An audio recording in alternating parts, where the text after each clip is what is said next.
lovers, and welcome back to another process video.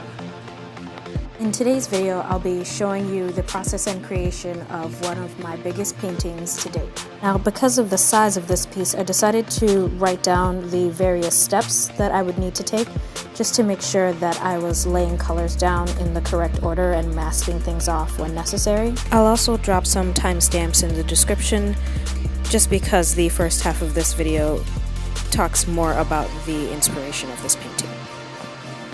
I gotta say, I was really happy with the turnout for the line work.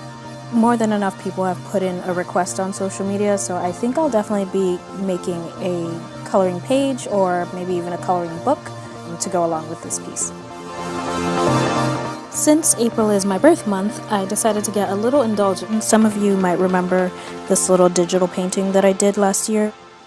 This piece, along with some clips from one of my favorite cartoons, Steven Universe, provided both the color palette and character inspiration.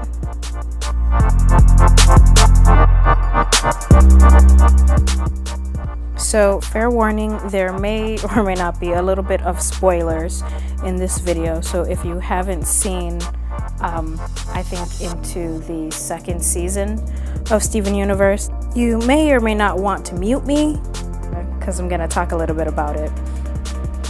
So I want to say it's either the end of the first season or the beginning of the second season where Peridot and Steven venture to the center of the earth to fight the cluster. And after communing with the millions of shards, Steven realizes that they just want to find the severed parts of themselves and be whole again. But because doing so will inevitably destroy the earth, Steven convinces them to instead bubble themselves so they can be safe and together without destroying the world.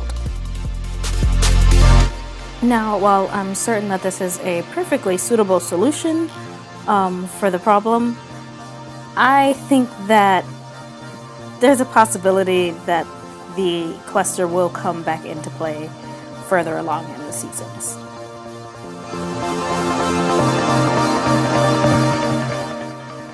So it's been made abundantly clear that the Homeworld Gems and the Diamond Authority are working with super advanced technology. So if they build a cluster that is meant to form and destroy the earth, it is gonna form regardless of how thick the bubble they put around it is.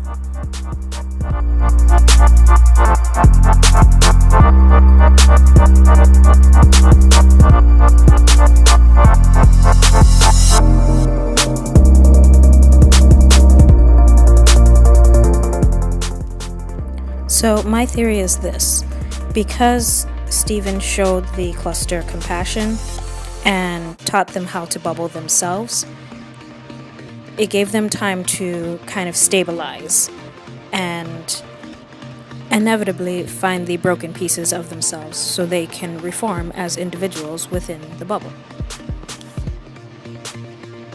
Now, because there is no one to tell them otherwise, these newly formed gems go on to create very peaceful communities, and some even fall in love and form fusions.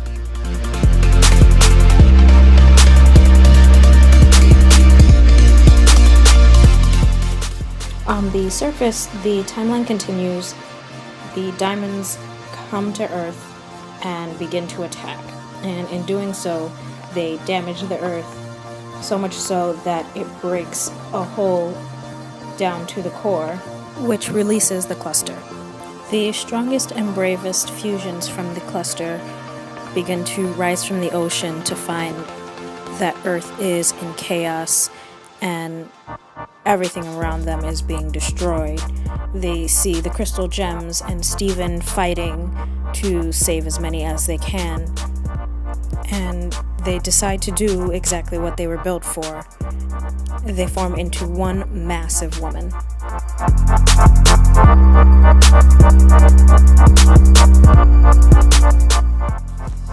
At this point, I can just imagine the look on Yellow Diamond's face as the cluster that she built forms, and instead of destroying the planet like she intended, begins to bubble in the many cities of Earth to protect it from the inevitable decay.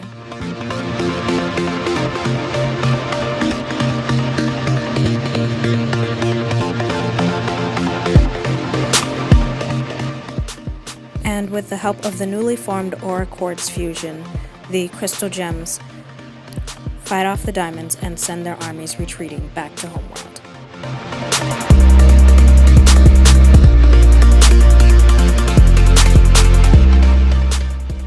Now, while the winning of a war would normally mean a happy ending, the Earth is just too badly damaged and is still falling apart. So Quartz takes a page from Stephen's book and puts a giant bubble around the entire Earth. While she knows she cannot save the planet, she can definitely save its inhabitants. So she begins to create moon-sized terrariums, all small worlds, big enough to hold cross-sections of life, both earthling and gem alike.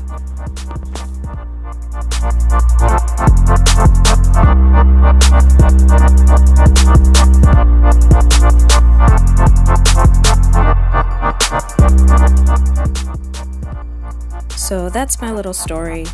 The fan art that I painted is basically Quartz building these massive terrariums meant to hold and protect all of the life that was on Earth. She inevitably becomes known as the world builder and is the protector of peace and life.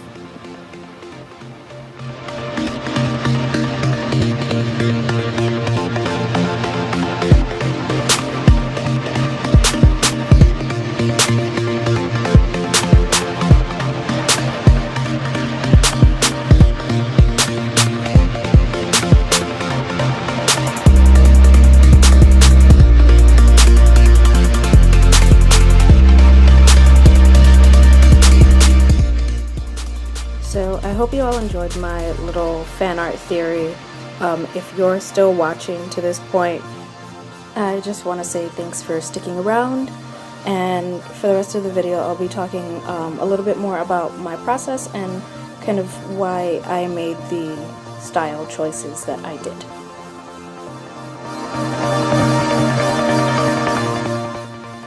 So firstly, for her skin, I decided to go in with Higgins Black India ink. I wanted to do her skin black partially because the unicorn piece that I did last year also had black skin, and partially because she is a fusion of all of these different kinds of gemstones, and knowing that the color black encompasses every color of the rainbow, it just seemed to make more sense that she be primarily black and have this like iridescent skin and hair that would reflect all the other colors around her.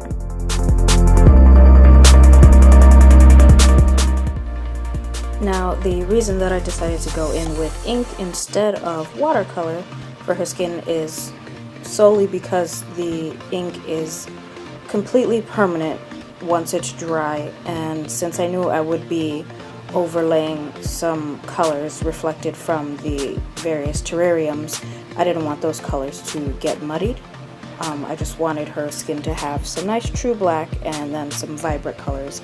I'm working on trying to create more like rim lighting and spatial lighting according to the atmosphere that the characters are in.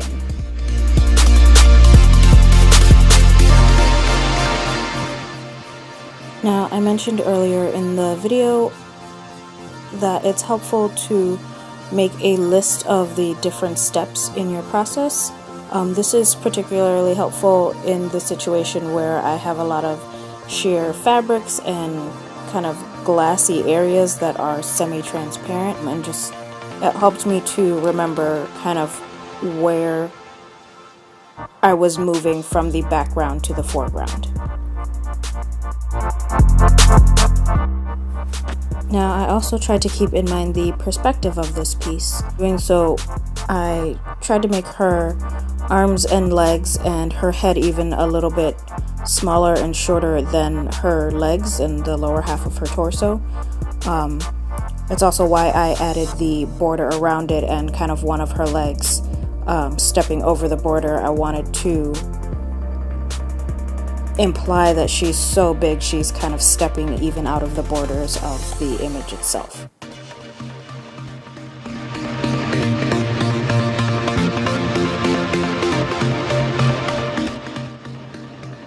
For the very last part of this, I go in with a fine liner brush and my white gouache to add in the highlights and details. I did kind of a fine white border around her entire body, just to help her limbs stand out from one another and her body stand out from the background. Right now I'm going in and detailing the little cluster of the remaining gemstones that still haven't fully formed. And this is the finished piece, my Quartz, the World Builder. I hope you all enjoyed watching the process of this video. If you did, please remember to like, subscribe, and share with your friends. And as always, thank you so much for watching. I hope you enjoyed it, and I'll see you all in the next one.